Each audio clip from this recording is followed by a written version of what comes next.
The final thing I want to, we're closing in on an hour here, so I want to get this out of the way quickly. I also attended another separate conference hosted by Offshore Alert, which is, if you're unfamiliar with it, I recommend everybody check it out. It's a really great service. Offshorealert.com. We'll put it in our description of the episode. David Marchant runs it. He's an English dude who lives out in, I don't know if it's the BVI or where in the Caribbean, but he basically is constantly monitoring Caribbean corporate stuff, legal action, exit scams, all sorts of stuff. He's keeping a pulse on the Caribbean because that's where a lot of this corporate malfeasance goes on.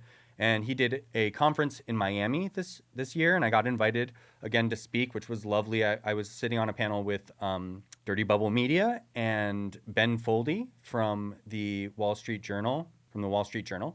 And again, I got to meet some wonderful people and sit through some crazy, interesting talks. One of the ones that I hope I can get a chance to delve into deeper that I thought was fascinating, and if any of it pans out the way they think it will, is going to be a wake-up call for cryptocurrency enthusiasts. I'm not sure I buy into it, but it was interesting to hear there were all these asset recovery folks, lawyers, etc.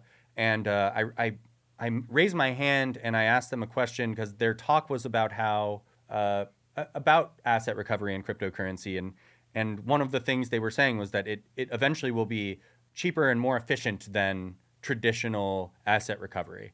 And so I kind of wanted to push back on that. I wasn't sure about it, and I said, how can you make that assumption when there's so many examples of asset recovery taking a long, insane amount of time and people still not getting their assets back, and oftentimes the assets being like gone forever. I.e., if we look at Mt. Gox, like they pushed back and said, well, the assets are worth far more than they were at the time of the loss. And I'm like, okay, like that's pure luck, but okay, whatever. Not denominated against denominated right, against exactly. Bitcoin. They still lost a bunch of their money though. Right, exactly. So there was Mt. Gox, and then I brought up Quadriga CX, which I don't know if they've listened to our Quadriga episode or if they're familiar with Quadriga, cryptocurrency exchange based out of Canada. The founder died in India under strange, mysterious circumstances, but outside of that, his exchange was insolvent before he died. And part of the reason it was insolvent was because he had sent 60,000 Ethereum, I believe it was 60,000 Ethereum, to the wrong address. And yeah, that kind of cost him everything. And those will never be, you can't get those Ethereum back. That's what I was saying. I was like, those Ethereum are gone forever. And the asset recovery lawyers were like, well, that's just not true.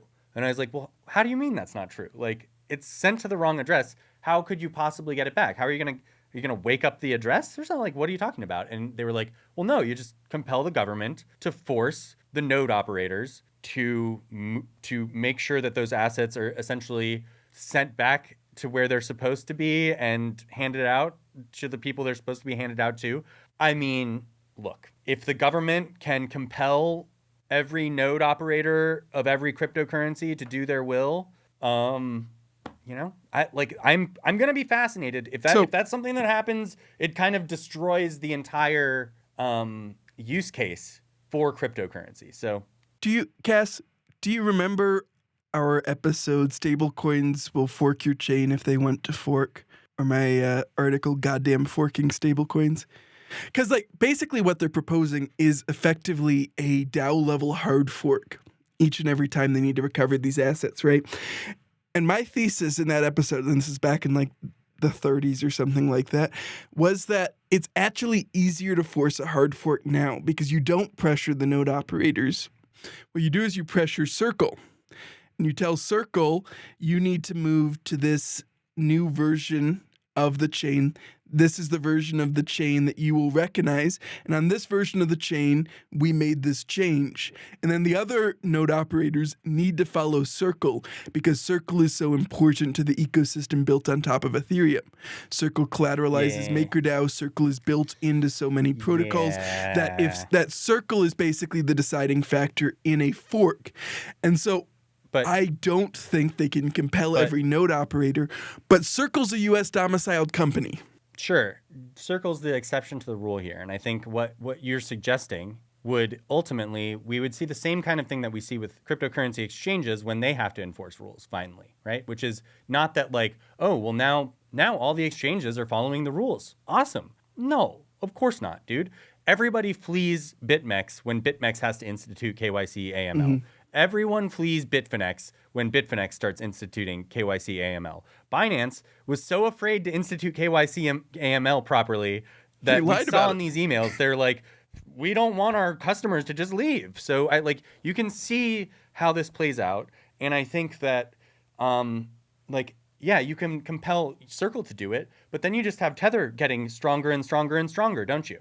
And you're going to have some other operator that's going to, if Tether starts to obey the rules, then you're going to have some other stablecoin come in that's going to be willing to bend and break them. I mean, look, TUSD already, I think TUSD is already fixing that. Fundamentally, what I think this leads to is the conclusion that stablecoins fundamentally undermine the censorship resistance of any chain they're on. And since censorship resistance is the fundamental value add for cryptocurrency, is that if your chain has stablecoins on it, it is worse than it would be otherwise. Yeah, I think that's probably an opinion I've felt about cryptocurrency. I do think that stablecoins from the very beginning have introduced an unnecessary risk to the entire cryptocurrency industry, and I'm much more keen to see them disappear for the most part.